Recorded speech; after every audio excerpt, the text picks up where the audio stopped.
Salut à tous, je me présente, je suis Lucie, la petite sœur d'Olivia.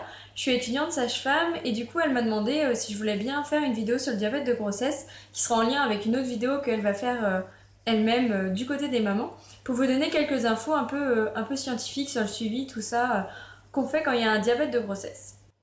Donc tout d'abord, il faut savoir qu'il y a un climat hormonal pendant la grossesse qui fait qu'on est plus à risque de développer un diabète à cause de notre taux d'insuline, tout ça. Et donc, il y a certaines femmes quand même qui sont plus à risque que d'autres. Par exemple, les femmes obèses, les femmes qui ont plus de 35 ans, si il y avait des antécédents dans les parents de diabète ou dans les grands-parents, et aussi si on a déjà fait un bébé qui était un petit peu trop gros par rapport à la normale. Donc le dépistage, ça se fait par un petit test au sucre. Donc on demande à la maman d'avaler 100 grammes de sucre. Il paraît que c'est pas bon du tout, je suis désolée. Et en fait, on fait des prises de sang à intervalles de temps réguliers et on vérifie si les valeurs de taux de sucre sont comprises dans des bons intervalles ou si c'est un peu trop élevé. Si c'est un peu trop élevé, ça veut dire que la femme est en train de développer un diabète de grossesse et du coup, il va falloir traiter tout ça pour éviter qu'il y ait les risques. Donc les risques, justement, parlons-en. Pour la mère, les deux risques principaux, c'est le risque d'avoir une tension qui fait un peu des siennes et aussi de développer un vrai diabète plus tard quand elle ne sera plus enceinte.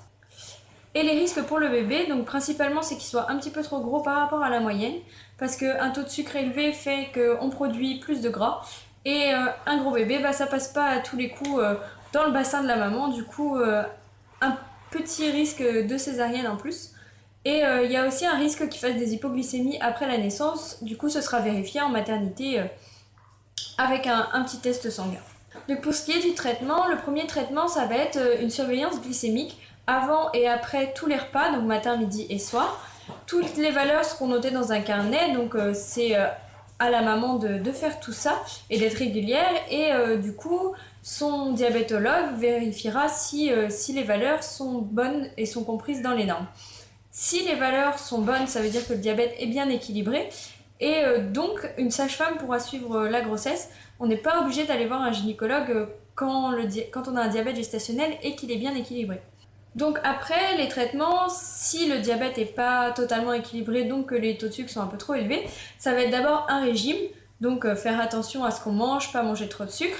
Et on conseille aussi un petit peu d'activité sportive, donc dans les limites du raisonnable et dans les limites du possible pour la maman qui est quand même enceinte, qui va aider à réguler un peu le taux de sucre.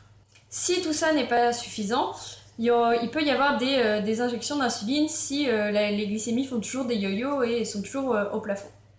Donc après l'accouchement, pour la maman, il y aura toujours un suivi avec les petites prises de sang au bout du doigt pour vérifier si son taux de sucre revient à la normale. Donc ce sera pendant les 3 jours qu'elle passera en maternité. Et le même test, comme je vous l'ai dit, sera effectué au bébé, mais lui à l'inverse, c'est pour vérifier qu'il ne fasse pas des hypoglycémies. Parce que du coup, il a baigné dans l'insuline pendant toute la grossesse, parce que lui, il a produit de l'insuline, et du coup, ça risque de faire chuter sa glycémie après la naissance, et c'est pas forcément bon pour lui. Et enfin, pour la maman, 3 mois après l'accouchement, il y aura de nouveau une prise de sang avec une glycémie à jeun et le petit test au sucre encore. Encore une fois, c'est toujours pas bon. Et c'est de même pour vérifier que tous les taux de sucre reviennent à la normale après l'accouchement et que tout soit réglé. Voilà, j'espère que toutes ces informations vous auront été utiles, que vous aurez trouvé cette vidéo intéressante. Et je vous dis, n'hésitez pas à vous abonner à la chaîne d'Olivia, qui continuera à faire plein de vidéos géniales, j'en suis sûre. Et puis moi, je vous fais des gros bisous et peut-être à une prochaine fois.